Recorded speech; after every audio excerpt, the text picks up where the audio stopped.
Good morning. Welcome to the Light on Suitability podcast. I'm your host, Elizabeth Comeau, with Daryl, Sean, and Michele Garfinkel. Today, Daryl wanted to resume our conversation about remorse in particular. And I just thought I had come across an article that was posted by a friend of ours, a colleague of mine and Michelle's, Laura Shepard, to give her due credit. She posted a law review article about remorse. And the specific title of the article is very interesting. And I think the audience would find it interesting. How parole boards judge remorse, relational legal consciousness, and the reproduction of carceral logic. Just giving due credit to the whole title, but how parole boards judge remorse is the essence of this article. Very well written. I agree a lot with some of the things that were researched and not agree with everything else, but very important to understanding remorse is this article and what it presented and what it researched. So getting back to the California Code of Regulations, there's the Title 15 factors that everybody relies on, everybody meaning the Board of Parole hearings rely on, to decide whether someone is suitable or unsuitable for parole. And one of the Title 15 factors of suitability is remorse, as I stated last week. And the definition of that is having performed acts which tend to indicate the presence of remorse, such as attempting to repair the damage, seeking help for or relieving suffering of the victim, or the prisoner has given indications that he understands or she understands the nature and magnitude of the offense. The article questions, I guess, some of the definitions, somewhat because of Shaputis coming on board and saying insight and remorse is sort of it varies from prisoner to prisoner. So there's no special formula.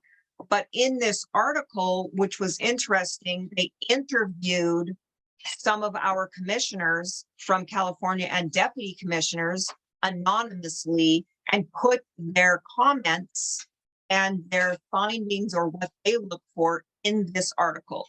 So, or the author took the comments of the commissioners in response to questioning about remorse and put it in this article. So we might do a part 3 on this because the article is lengthy and it's really, really good because it does give us those tidbits from the commissioners, what I called true confessions of the commissioners and what goes on in their brains about how they're assessing remorse and whether it's important to them or not. Context. The commissioners in the panel in Sacramento have now moved to the word self-awareness. So insight under Shaputis is technically accountability, remorse, and self-awareness being causative factors, remorse, triggers, character defects, you name it. It's understanding who you were before and who you are now. In the Code of Regulations, it does say past mental state and attitude, past and present mental state and attitude. So that is actually in the regulation as stated by Shaputis. I didn't want to get too hyper technical, but I wanted to go into the definitions, being more precise than we were last time, meaning taking it from this article. What they found was remorse is considered a retractive emotion involving withdrawal from one's action, omission, or state of being. So that definition right there kind of talked and summed up almost everything that we were talking about last show. It's been described as moral or emotional distress stemming from a wrongdoing for which one takes responsibility. So looping back around to that accountability, the first prong, I call it, of that trifecta. And that trifecta is the way I describe it. It's not the way Shaputis describes it. It's what I glean from that holding. But remorse tends to be characterized by internal suffering, the desire to atone and be forgiven, and action taken toward these goals.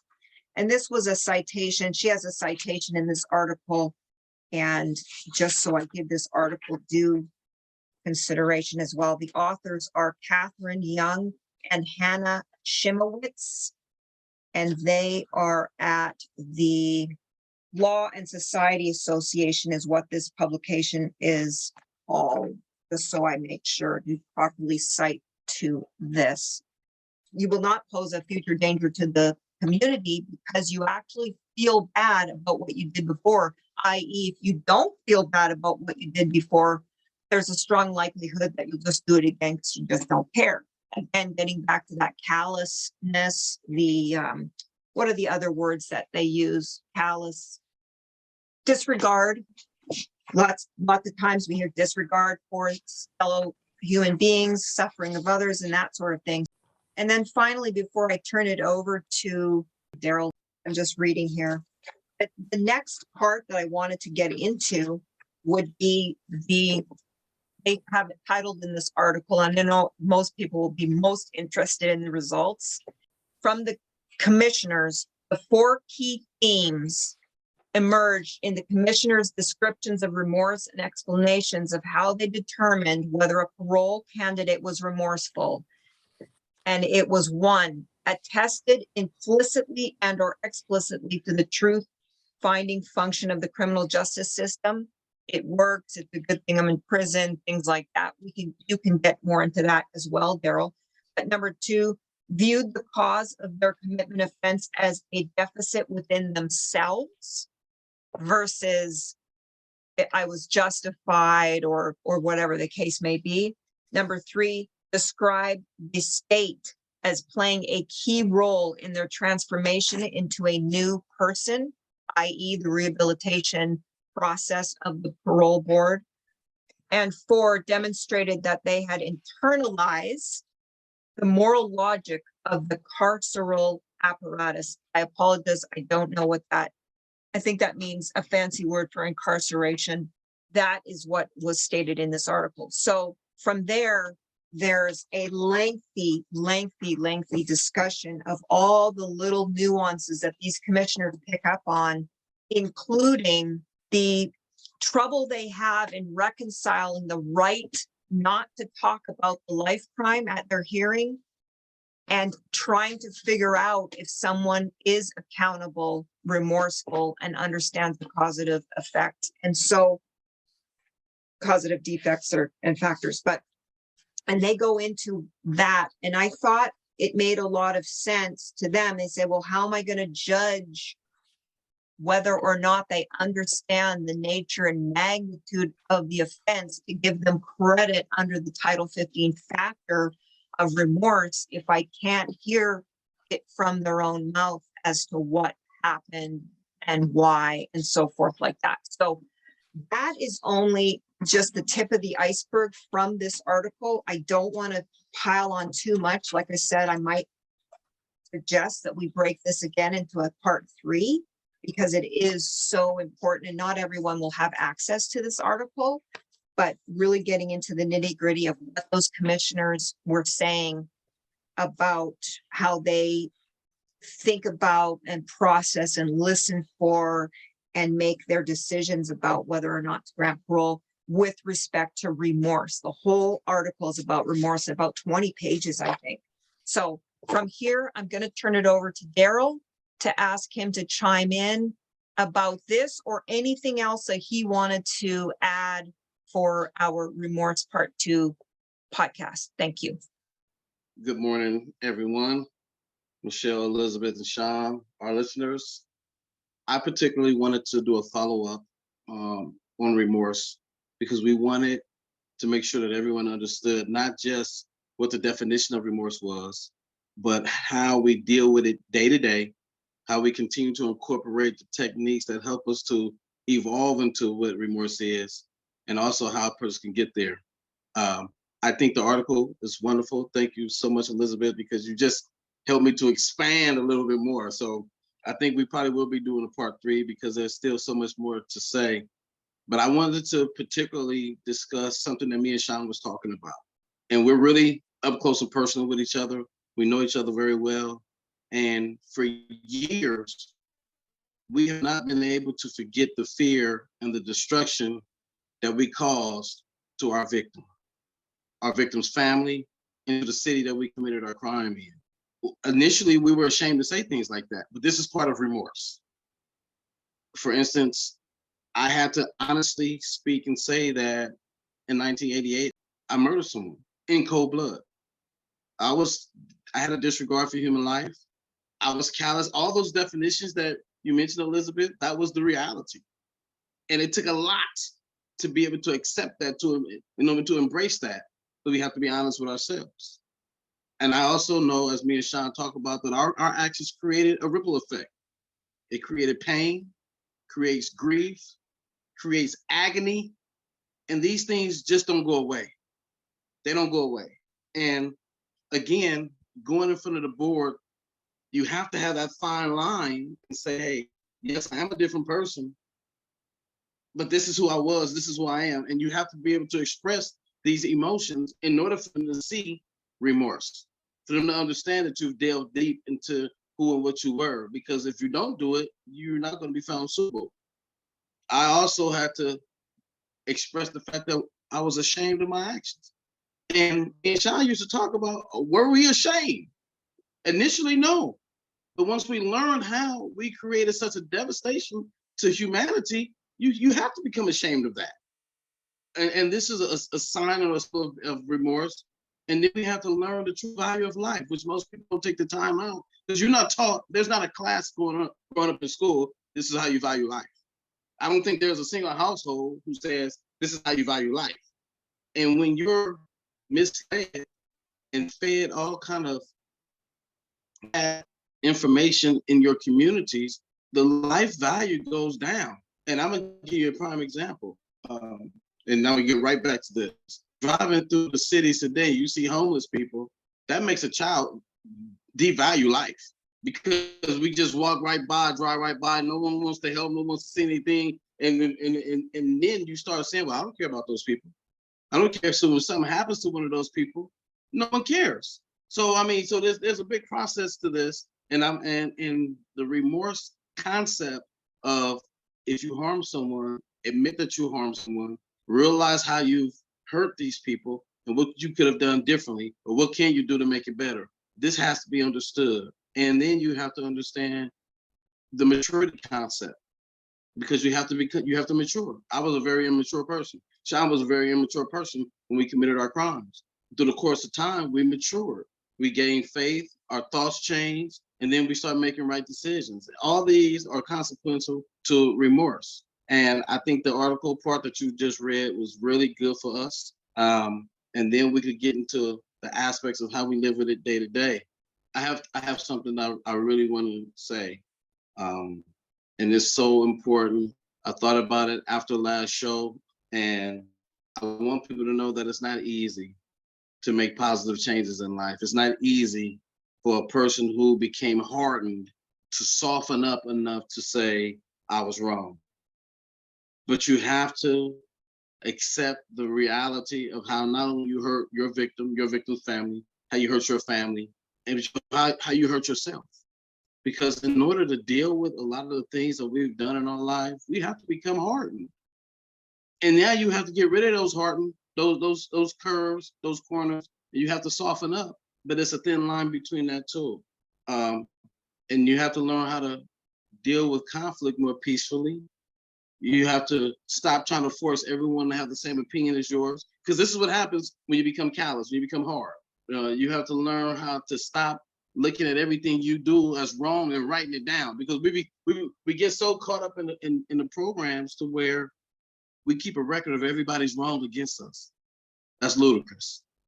So in remorse, again, which is a distressful feeling of agony as a result of things that we've done, it can take you all the way down, but you need that group to bring you up. That's why we encourage people to take groups, to get a peer group, to get a few individuals together that think like you think. Because when you start delving into the recesses of your soul, it'll take you so low that you won't even want to come outside anymore.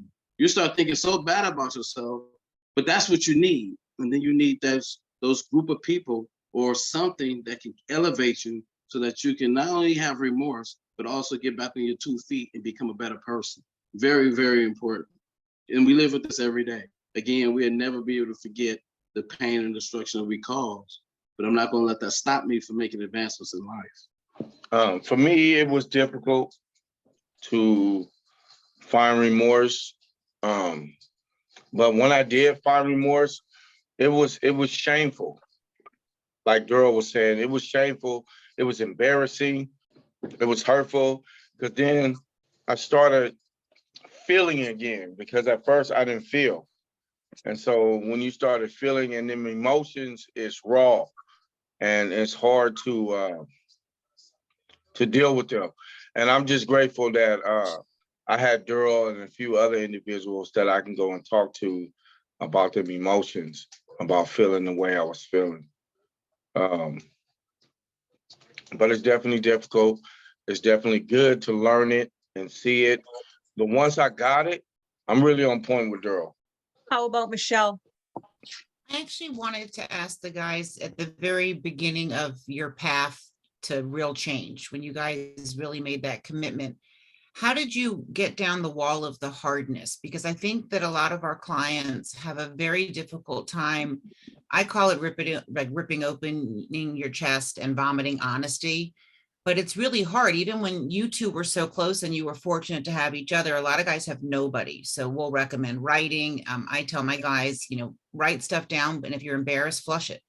But how do you get to that first step to really being open to just being able to put it all out there? What do you recommend? One of the things I did, once again, I surrounded myself around the right people that I can talk to, that I can go to, that wouldn't judge me. But as I sat in the groups, I think it's important that you definitely go to the groups, because when you're in the group, people are talking and you start relating to them and they start opening up themselves. And so we know, as Daryl will tell you, it's a bunch of hardcore gang members in there, and then there's not, right? Because you got some people who just not part of that lifestyle that me and Daryl came from, but they're criminals. So for us, listening to people and then relating to them, and then the exercises that me and Daryl would do, that my mentors and Daryl's mentors would do inside, got us comfortable enough to where it was okay. We felt okay to be able to express what we was going through and how we were feeling. And it was like the same people in there was going through the same thing. And so that's how the doors started opening from that hardness, right? And then for me and for Daryl, it was the creator. I can't speak for anybody else. It was something that we prayed about together, separately, that the creator would open up our heart from being so hard. And that's what started, doing it. And it was scary. There's a saying that if you look into the dark corners of your life, right, it's scary. But pain is information, and it won't kill you, right? But it'll inform you on what's going on in your life. And so the pain that me and Daryl was feeling and that everybody else feel, it was information for us. And it didn't kill us like we thought it would. And so once we realized, oh, it's not gonna kill me, it's not gonna make me look lesser than a man or that, that we think we are. What it does is just make us a human being and be able to tap into our emotions and feelings to become a human.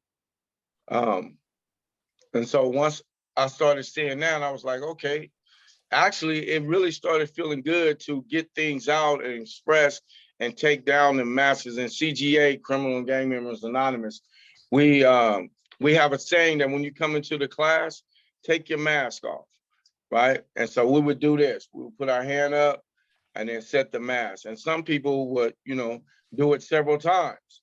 I seen a guy put like almost 50 times. He was just taking off masks, right? Because we all have a mask that we put on. When we're around certain people, we put this mask on. When we're around this crowd, we put this mask on.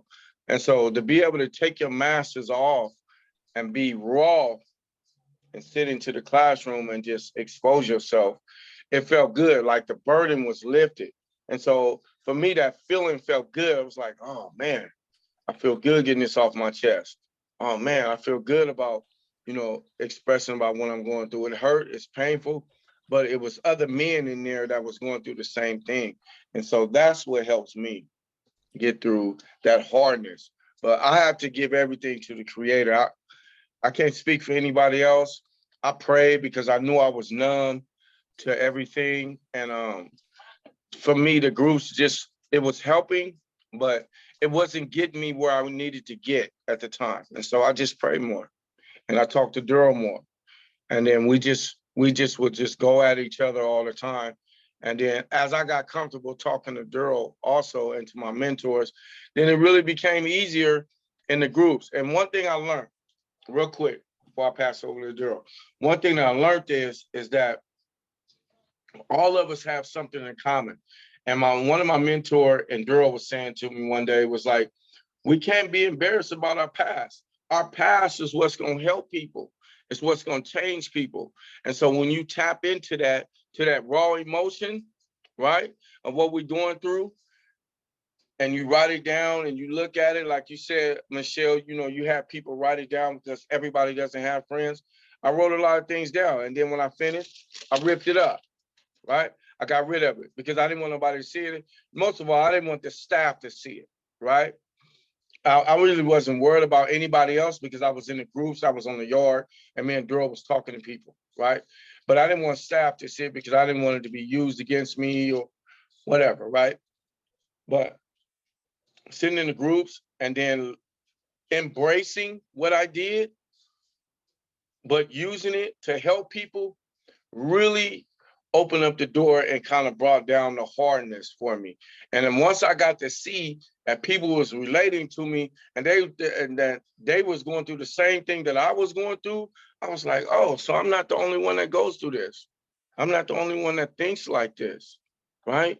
It's other men that thinks like this and go through these same things.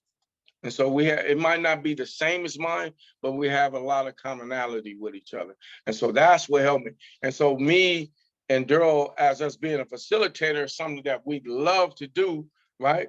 That's what I can say, Daryl, I don't know. I think it was for you too, that we really started dabbing in because we realized that our lives and what we experienced was helping other people. And that's something that we wanted to do, was help other people. And so we just had to dig in more. And then we just sat in it. One of our mentors used to tell us, when you feel that emotion, sit in it, feel it. Just let it go through you. Just think about what's going on. How's your body feeling? What is your mind thinking? How's your heart beating when you're thinking and you're in this raw state of emotions? And so we would write that down. And then when we come back to the groups and we would talk about it at the groups would be like, oh man, I'm feeling the same way. I was going through this and this. And so that was very inspiring. And it just pushed us more and pushed me more to knock down them walls of hardness. But it took time. Don't get me wrong. It's not easy. It didn't happen overnight. It was a continuous thing every day. Daryl? I got tired of being tired. I got tired of feeling like I was the absolute worst person on the planet Earth, but pretending to be the happiest person on earth. And like yourself, Sean, we used to sit and watch everybody and say, man, they're going through the same thing we're going through. And I'm gonna say this, I was asked a question, and Michelle, this is something I was asking Michelle and Elizabeth, please ask your clients. Did you get what you signed up for? Because I didn't sign up to be put in the grave or be put in a jail cell. I thought when I joined the gang, when I got involved with illegal activities, that it was going to pivot me. It was going to make me famous, and it's going to bring me a lot of prestige and fortune. And none of that happened. Not only that, sitting in the jail cell with a life sentence, no one was there. No friend wrote me a letter. I didn't get any cards. I didn't get any visits from them. The only people that were there was my family. And they cried every time they saw me because they were hurting. And I got tired of that. And then I got tired of crying inside myself. But again, it took me to grow up, to be a big boy, to acknowledge the things that I was feeling and no longer ignore them as we do, because you ignore it until it's no longer there. It's still there. You just, you put it aside. But I got tired of putting it aside. And then I start learning about empathy, where they said, well, you got to put yourself in other people's shoes. Well, how you do that? You got to look at your crime through the victim's eyes. How do you do that? And then I just a reenactment in my mind of what took place and how the person may have been feeling. And I was like, wow, because if that was me, I would have been terrified. I would, because it was a horrific situation. So these are the things that made me start getting myself together. And as I expressed previously, I came to the belief that my mother did not have a child to be in prison. That I do not believe that as a young boy, she held me in her arms and said, one day, this person is going to be in prison. And one thing I did not want to do is let my mother pass away and I'm in prison. I wanted her to have an opportunity to smile. My smile should come later, but she didn't sacrifice her life by giving birth to me so that she had to come visit me in prison every month. So all these things coming together, and I'm hoping that just one is enough for some people. Some of us, I was hard. I needed more than one. I needed about 10 instances for me to start trying to make that change, to gravitate towards what I consider to be a humanity again, because I didn't look at myself as that. I wasn't. I was acting like a monster. I didn't care about what nobody thought, nobody saw, nobody felt, and I was terribly wrong. So these are the steps that I went through internally, emotionally, psychologically, just to get me ready to be receptive to information. And like Sean said, sitting in those groups and start listening to people talk, I started identifying with some things. I was feeling some type of way. There was some things in there that made me want to cry. Some things made me smile. Some things made me really say, wow, he was just like me. And I needed to change. And I didn't want to wait for the mass of people to change, because that doesn't happen. I needed to start changing and say that I'm going to be the person who ignites the movement of change. So I just dived into it, and I began liking myself every day that I did something better. Every day I did something different. And then I started seeing people being receptive to me, and I started reaching out to people and expressing how I felt. And then people started reaching back from outside. And I was like, wow, if I become a good person, people will be receptive to me. And now I realize why I was so lonely, because I wasn't a good person. So again, if people who are incarcerated, family members, when we do right and do good, right comes to us and good comes to us. And I believe that. And it wasn't a belief initially, because I was in the throes of doing wrong. And once I started identifying with good deeds brings goodness to me, I started committing myself to doing good deeds. And the first thing you have to do is be open and admit who and what you are. Bottom line, who and what you are, what you've done that was wrong, what could you have done differently? And if you're in a situation again, what would you do? And it became my reality, step by step. Michelle? Thank you. I was thinking what might be beneficial for our listeners and their families is if maybe in our part 3, we can also include some of those exercises that Sean was referencing, because again, a lot of guys aren't able to get into the groups. They don't have a partner. They don't really know what to do. And I think maybe giving out some helpful hints about exercises that they can do on their own might be beneficial. I'm gonna tell you another exercise that me and Daryl did. Is that so we pretty much took advantage of our job, right? So we both worked in the program office. Daryl was the MAC chairman, and I was the sergeant's clerk. One of the things that me and Daryl would do is that we know that we connected with the people that was incarcerated in the groups, right? But what me and Daryl started doing, we were talking to the staff, to free members.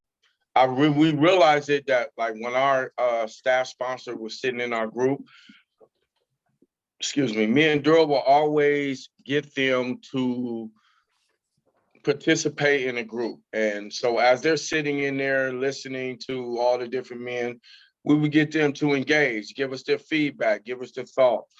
And so me and Daryl would talk to staff And we just would tell them about our story and tell them where we are.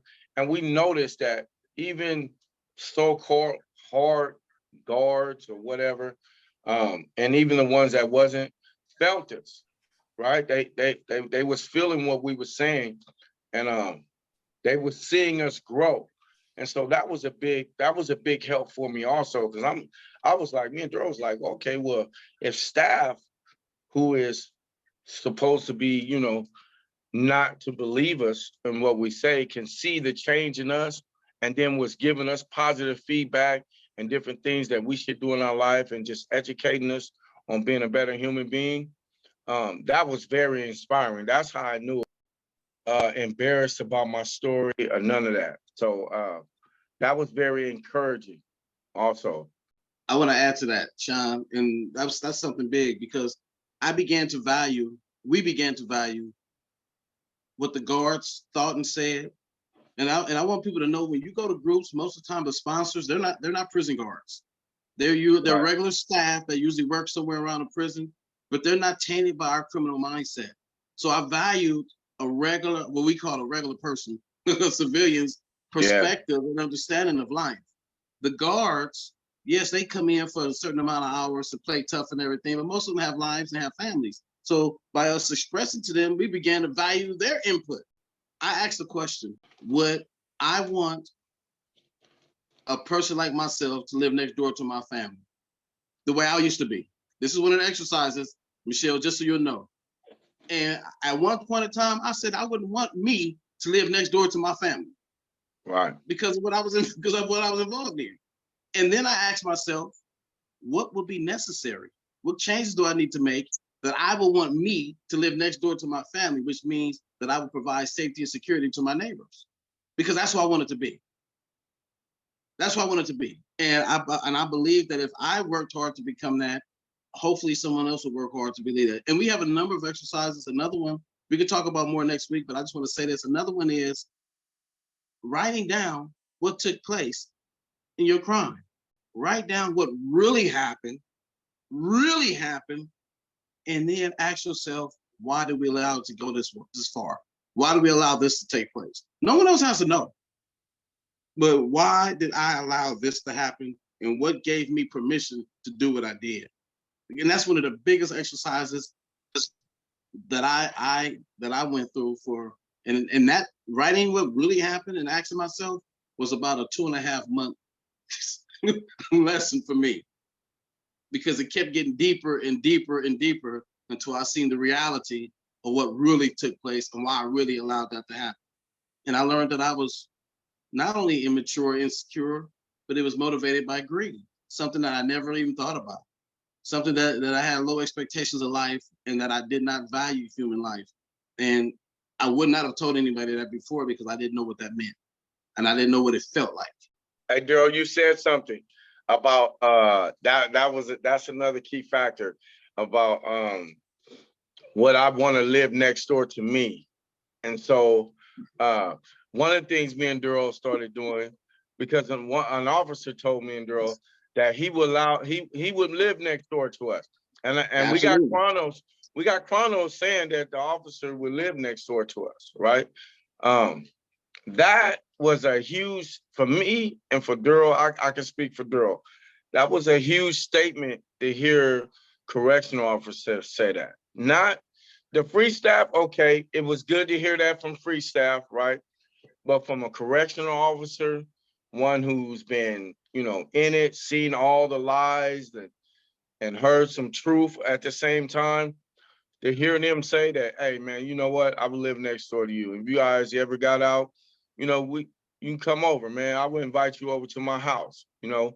That was very inspiring. And that's when I knew that me and Daryl was on the right path, and that it made us want to work hard. Like I was really driving in, Daryl was driving in.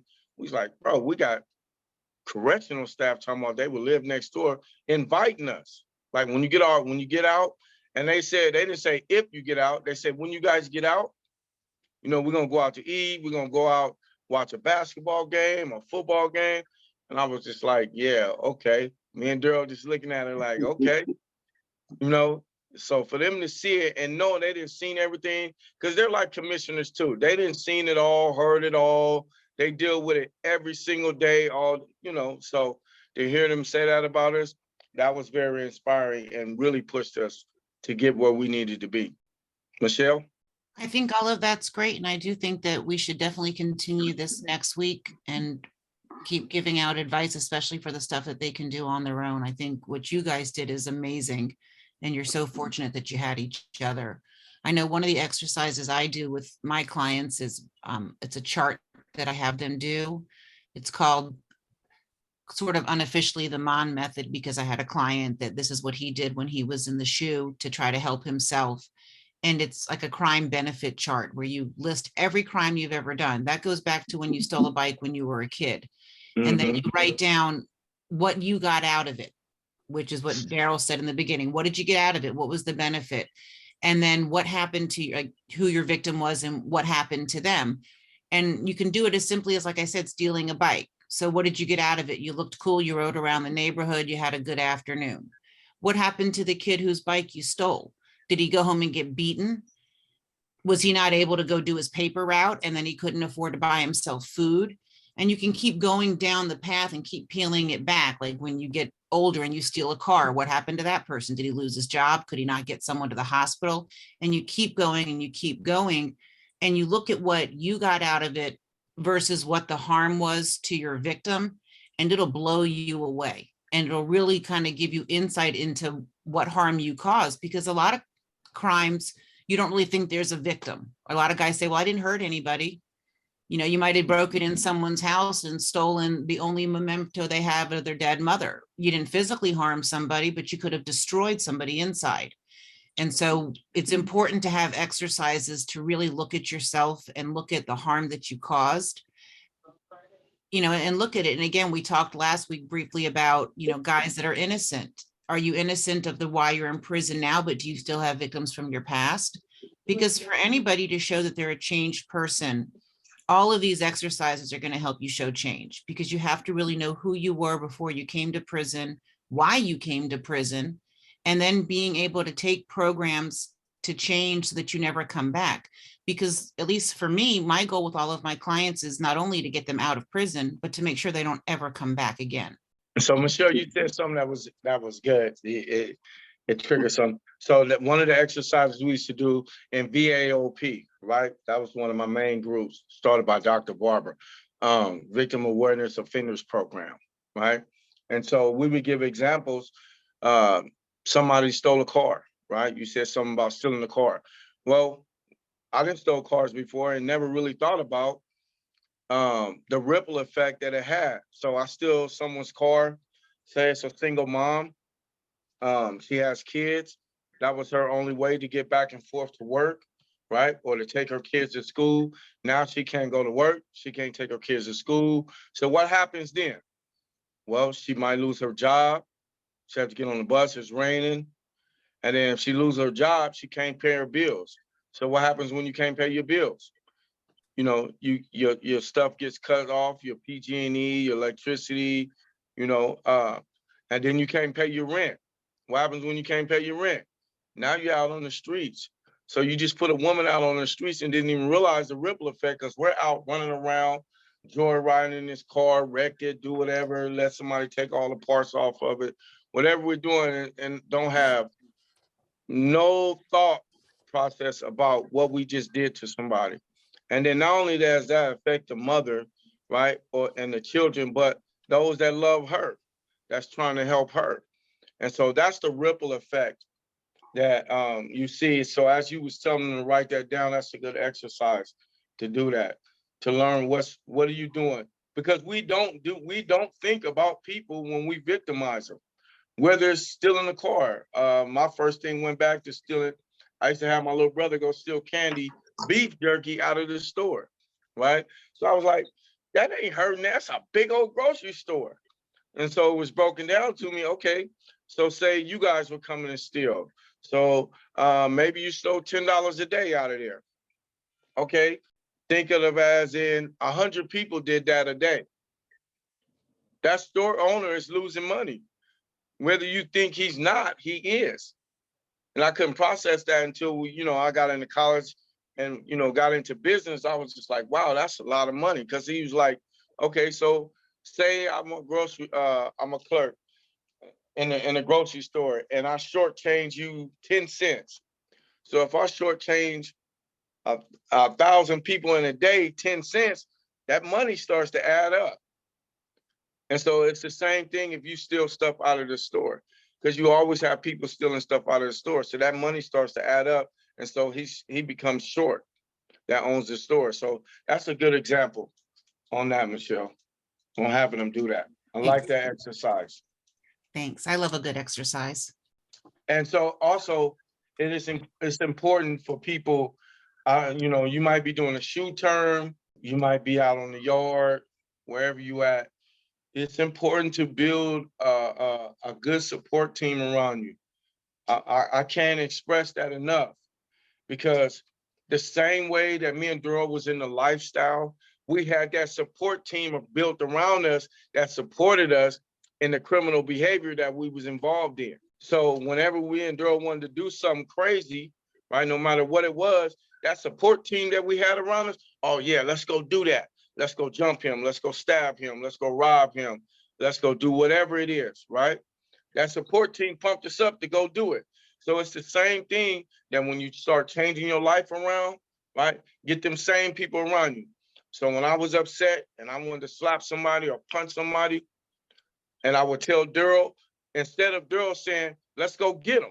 We ain't no punk. You can't let nobody make you think you're a punk, right? Because then everybody else gonna try to punk you. That's the famous thought in prison. If you let somebody else get away with this, then everybody else gonna start doing it. That is a lie. I promise you that's a lie, right? So Daryl would be like, hey, no, man, think about it. He would give me different scenarios. Maybe that person is having a bad day. Don't take it so personal. It's not about you all the time, right? It's okay to let them go. Don't say you're giving them a pass. Just be like, I got something more important. So one of the exercises we used to do is I would have everybody in the group, I would give them 10 pieces of paper, right? And I would tell them to write down the 10 most important things to you in your life, starting with number 1 as the most important. And so they would write them down, and then we would fold them up, right? So you have 10 folded little pieces of paper, and then you had to carry it in your pocket for a whole month. I don't care if you went to the chow hall, to the wherever, to the yard, even to go to the yard to work out, you had to put them pieces of paper in your pocket. And what it does is that every time you get ready to do something, and even when you're not doing something, say I can be talking in a conversation with Daryl, and Daryl got into it with somebody, and I'd be like, yeah, man, forget dude. He can't be disrespecting you like that. And I so happen to reach in my pocket and I feel that paper, and it reminds me what that paper is. The 10 most important things to me in my life. And so once it reminds me, I'll be like, oh, you know what? I'll start changing my tune. I'll start changing my conversation. And I might have started off with, yeah, maybe you should go slap him. And then once I feel that paper, I'm like, nah, maybe you shouldn't do it like this. Think about it like this. And so that's another exercise we did to keep it on your mind, what the 10 most important things to you in your life. Because if you keep that on your mind all day, when you're going through different things, it's easier. I'm not saying it's easy, but it's easier to let stuff go and just, deal with it and look at life in a different way, because I am focused on the 10 most important things to me in my life. And I want to accomplish that. And that's important. People are only going to do what's important to them. Period. So it was important for me to build a reputation in this gang member stuff. It was important for me to feel liked and loved by the wrong people. That was important to me. And so now that's not important to me. It's important to me to feel loved and respected because of what I do in a positive manner now, right? It's important to me to be able to help people, to change people. It's important to me to be able to allow my family to see that I changed my life. These things are important. It's important to me that I'm changing and that I'm seeing that I'm changing. And so now the other stuff, it doesn't matter to me. But them 10 pieces of paper that's in my pocket, that's important to me. And that's what I'm going to do because that's important to me. You just So- make it a 3-hour podcast because I Yeah. think remorse and victims' impact and empathy is so vital, because when you talk about offender change, that's what it is. It's your remorse, your insight, and your responsibility. So I do think it's a really important topic that we probably will continue in the future. Yeah, it's a great topic. It's important that you learn that because you're going to need it out here also, not just in prison. You're definitely going to need it. And you're going to see that your family, they need some remorse, some empathy. Exactly. One thing I also just want to quickly add, I know that Elizabeth referenced that law review article, and I'm pretty sure she'll put all of our contact information in the notes when we post this. So if anyone wants a copy, I know we'd be happy to email it to you. I have a copy on my computer that I can email if anybody contacts me, and I'm sure Elizabeth would as well. Thanks, everyone. Let's call Thank it a you. wrap. Are we Thank going to you. do part 3 next week? Yes, Yes, we we are. are. Yes, we are. Yes, we are. Yeah, I'd like to dive back in and to the next part of this article and That would be keep the great. conversation going. Absolutely. Great. Well, everybody have a Absolutely. wonderful week. It was nice seeing everybody.